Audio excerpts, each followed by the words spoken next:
پیشنهاد می‌نمایم که سال 2024 سال معرفت حقوقی اعلام کرده شد.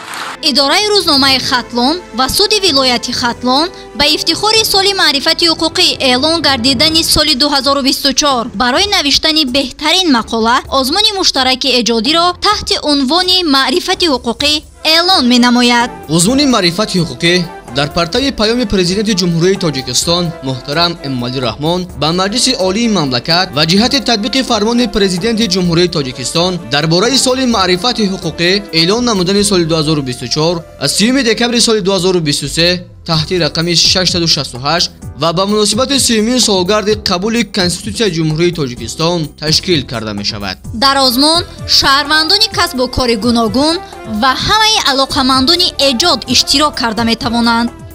با بررسی مسئله ها اوید به احترام و رعایت کنستیتوسیون جمهوری تاجیکستان، قانون ها و سندهای معیاری حقوقی دیگر، بلند برداشتن حس وطن دوستی، تقویت رغبت شهروندان به دانش‌های ساحه حقوق، وسیع نمودن دسترسی شهروندان به اطلاعات حقوقی و پس گردیدن سطح حقوق بیان‌کنی شهروندان، ترغیب ارزش‌های حقوقی و دموکراسی، مستحکم نمودن انستیتوت حقوق انسان و مناسبت احترامانه به آن، بلند برداشتن مقام قانون، تربیت شهروندان در روحیه احترام نسبت به آن و تامین نمودن ولایت قانون، تشکل دادن نظام استوار رفتار حقوقی، آشتی‌ناپذیری نسبت به همه گونه حقوق بیان‌کنی و ناگزیر بودن مسئولیت حقوقی افضلیت داده می شود.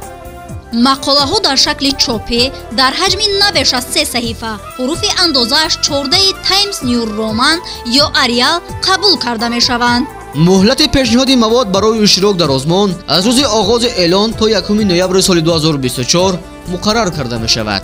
آزمون در عرفه روز کنستیتوسیون جمهوری تاجیکستان جنبش می گردد. غالبان آزمون به طور ذیل قدردانی کرده می شوند. جای یکم 3000 سومانی، دو جای دوم به هر یک 2000 سومانی، 3 جای سوم به هر یک 1000 سومانی. اینچنین اشتراکچیان فعال آزمون با افتخارنامه سود ولایت خطلون و تحفه های خاطروی سرفراز گردانیده می شوند. مواد خود را با اشاره به آزمون معرفت حقوقی می توانید طریق پشت الکترونی خطلون tg@mail.ru یا واتساپ و تلگرام با رقم 985 33 33 97 به اداره روزنامه خطلون ارسال نمایید.